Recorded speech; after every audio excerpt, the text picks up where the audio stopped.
Imagine every time you release a song, you have playlists standing by ready to add your music. And these aren't just any playlists. These are playlists with dedicated listeners that like the music that you put out, and they have tens of thousands of followers. Sound too good to be true? Well, it's not, because you can actually build and own these playlists yourself on Spotify. Hi, I'm Reagan Ram with Orpheus Audio Academy, and we're talking about getting your music onto playlists and building your own playlists. But also a big thing you can do is getting your music onto other people's playlists as well. So if you want help with this, grab my free Spotify playlist placement guide in the description below. This walks you through a proven and simple process you can do to get your music onto user-generated playlists for free. And you get your music onto enough of these, and this can really help boost your songs in the algorithm as well. So check it out. It's completely free in the description below, or go to orpheusaudioacademy.com/Spotify playlist. So that's that, but it's even better if you own your own playlist with tens of thousands of followers. So how do you do this? How do you build these playlists, and how do you grow them so that they have real listeners and tens of thousands of followers? Well, I recently interviewed my friend Nico Gent, and he has over 4 million monthly listeners on his Spotify as of the recording of this video. And he says a huge part of how he did that and was able to build a full-time career from his music is by building and growing his own playlists. And here are a few of them right here that you're seeing here on Spotify. If we just take a look at these, we can see this one has over 33,000 saves. Right, and these are real listeners, not bots. Sunset House, here we go. This one looks like a new one. He only has a little less than 2,000 there. Here he has 5,000. This one has over 14,000, 21,000. You can see tons of thousands of people just standing by, and every time he has a new release, he can add his music to these playlists and get tons and tons of listeners. And if you're new, a big milestone you want to get is the 20,000 monthly listener mark, because if you hit that, then you get into discovery mode, and Spotify on their own is really going to be pushing out your music. So that can really just skyrocket and exponentially grow your stream. So that's what you want to get. And a big way to do that is to regularly release new music and then have playlists standing by that you can add this music to. So how did he do it? Well, I'll share with you what he told me right now. Who cares about editorial playlists if you own your own editorial playlist? Maybe it's not as large, but what are you doing to grow your playlists? And well, first off, like, how are you building your playlists? Like, how many songs are there? How many playlists do you have? How do you title them so that people find them and listen to them? So what's your approach there? Yeah. So how do I build them? I basically put between 80 and 130 tracks in the playlist, depending how big your catalog is. I now have like 60 tracks on my catalog, so I have bigger playlists so it becomes a little less obvious that my whole catalog is in there. Yeah. So is it like, what's the ratio between your music to other artists' music? From 130 tracks in there, I'll have 30 tracks of those being mine. Okay. 20 to 30 tracks, but it's a lot. But yeah, I generally would try and make a playlist where you can put as many of your tracks into, and it being fitting. The goal of the playlist is to have a well-fitting playlist with different artists and different tracks of different sizes, with yours mixed in really well. So when you do send people to that playlist and they listen to it, it really tells Spotify who your perfect audience would be. And that's something you can control with your playlist and by your ads, because you're promoting a certain sound of music that matches yours, and with that you get the right people to listen to your track. And that's really what you're trying to do with these playlists. And so if you have music in two different subgenres, let's say you're making tech house and they chill lo-fi house or something, you don't want to put them in the same playlist. You would like to create two separate playlists and promote them. And yeah, in terms of the title, I personally do something very simple. I call it like best house music of 2024, and I just change the year. Okay. So literally, I create my ads for my playlist once a year, and I have those running pretty much the entirety. And yeah, the next year it's the same playlist, just the title is switched to 2025, and it's always in the. So you just have to update then all the songs to make sure they're from the past year?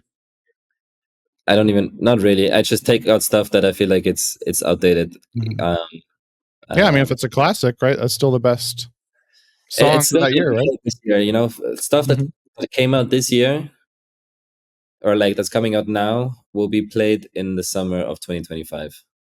But generally, I'm not focused too much. I change my playlist around every 2 weeks or something. I go through it and I just add new music that I found. Um, Remove stuff that I think is outdated or doesn't fit the vibe that much, or just adding the songs that I get sent to on SubmitHub and stuff. Um, if I didn't mention this already, the playlists are first of all to get Spotify good data on who listens to your music, but also it's a really powerful way to monetize um, your music, because while it's not directly through your music, it's through your playlist. If it has a certain size, you can register to SubmitHub and um, Playlist Push, Groover, Unheard, a lot of platforms where you get paid to listen to people's music and accept or decline them to be added to your playlist. Yeah, how And much do you get paid for that? um, through all my through all the platforms, I get around $1,000 a month, Oh, wow. Does which it so that I'm guessing you get paid more based on the size, or how does that work? um, yeah, on each platform they register all of your playlists, and most of these platforms also have ways of detecting how many people actually listen to your playlist and what's the engagement like, and if the growth is healthy or if it looks kind of fishy and stuff like that. So it depends what genre you're in and how your data looks as a curator, like how your scores look and what your pricing is, of how many submissions you'll get. But yeah, it's pretty good money for basically just listening to music for 10-15 Yeah. minutes a day.